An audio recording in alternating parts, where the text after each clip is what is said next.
and hung on the dirt that bank that I cut out, and I was sitting there with the tracks going around. And everybody had gone back to the company then. So I told the radio man, I said, that was this guy. Where is he? Right here.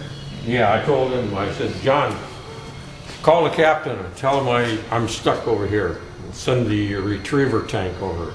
Because they had a retriever. You ever seen a retriever tank? Mm-hmm. And he came over and he couldn't hook on the front of me because of that blade in there. So he hooked on the back of me and pulled it up like that.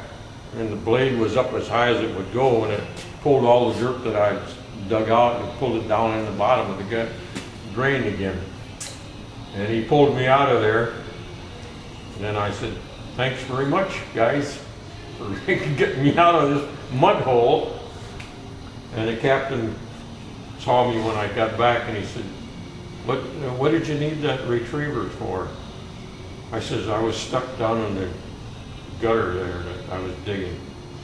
I says, I dug down too deep and went up too high with it. And he says, did you learn something? I said, yeah. I've learned just to run over Japs, not to bring big. And he says, okay. Well, before we got that new captain, we had our old captain got transferred to someplace else while we were on Guadalcanal, Guadalcanal. And in the time we were training there, they were going to send us a new captain. And they sent us one who had been in the 1st Marine Division that took the island, and he had gone back to the States, and he'd been in the tanks, and he had these kind of tanks. And he had trained with the stewards, or the Shermans. And they gave us him as a temporary captain there, and he says, this is before I got the blade on the tank.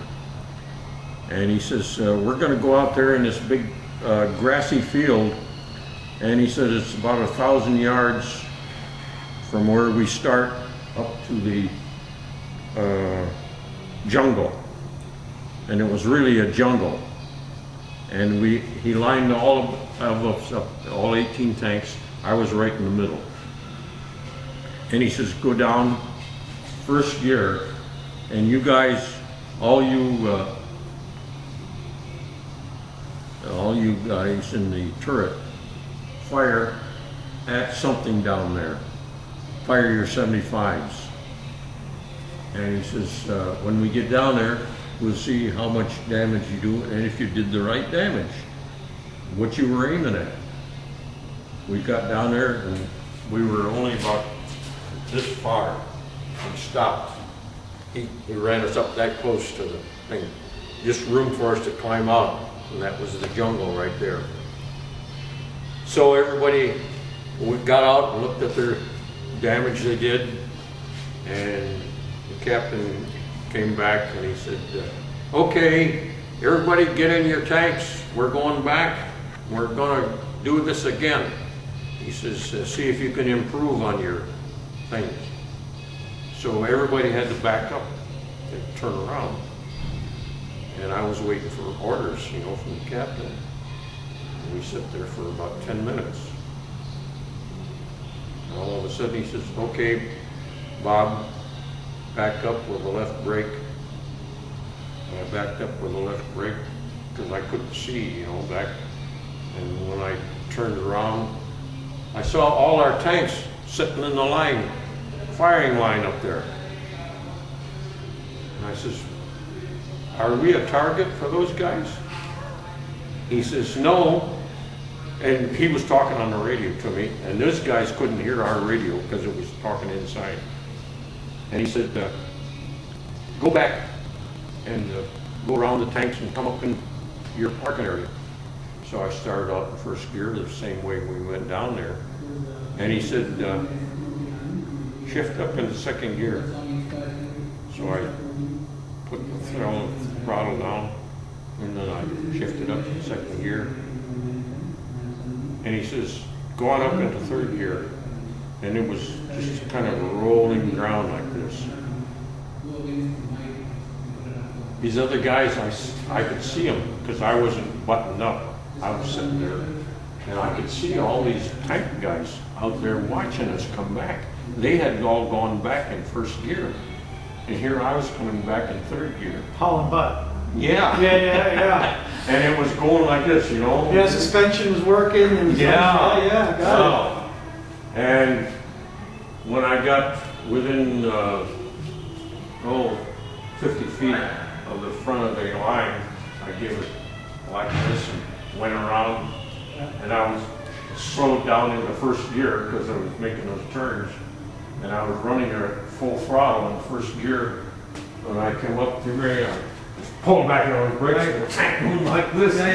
And all the drivers were standing there, all the tank guys were standing there. And they said, I could hear them saying, what the hell is he doing?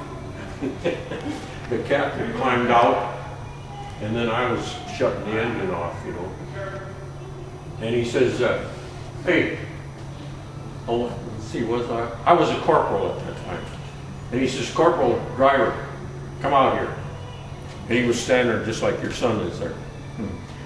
He says, he went like this. He says, that was a very good ride. All these guys said, my God, I thought you were doing that all by yourself. I said, no, I was under orders of the captain. And showing them how it's supposed to be done, right? Yeah. You don't have a little hustle when you're driving. He was just showing those guys what could be done. Right. What you could do with one of these 60,000-pound machines. Yeah, that's right. And full throttle. Yeah. So what was it like in combat with your dozer blade? It was very good. I didn't do much actual combat with the blade on there. We worked a lot with the infantry. And burying pillboxes and such? Yeah, tearing up pillboxes and covering up things, you know. And our other tank in the, our second tank in the headquarters platoon had a flamethrower in it instead of a machine gun. So the two of us worked together with the infantry. And when they run into any problems, they would call up the flamethrower and they'd shoot the enemy, and they burn the building down or burn the brush down. And then the scouts would come over and say, hey, they're talking on the radio, you know, because they'd say, hey, use your bulldozer blade and knock those trees down or knock that house down or cover up the dead guys that we killed there, you know. So, I had a lot of work to do with that blade. And I did a lot of work after the battle was over. I worked for about a month with the Navy CBs. They had bulldozer blades, but they didn't have as big a one as I had, you know. So, and they didn't have as a heavy tank. Right, 60,000-pound machine to move that blade. Yeah, so I could push over trees and knock down buildings and things, and then they would clean up the area afterwards. And about 30 days, I ran into a area there that had a big coconut tree. And you know, they grow out, they don't grow down in the ground, they grow out this way. And so I pushed the tree over, and the roots came right up between the tank. And when I tried to back away from it, I couldn't get the blade up high enough to go over this root thing. And so I was backing up and put too much pressure on that. Popped it off? Yeah, and it broke the hell, that fuel line there, the blade line there. And so I called I had a radio man call the company and asked the guys to come out with a retriever tank and fix the broken cable, you know.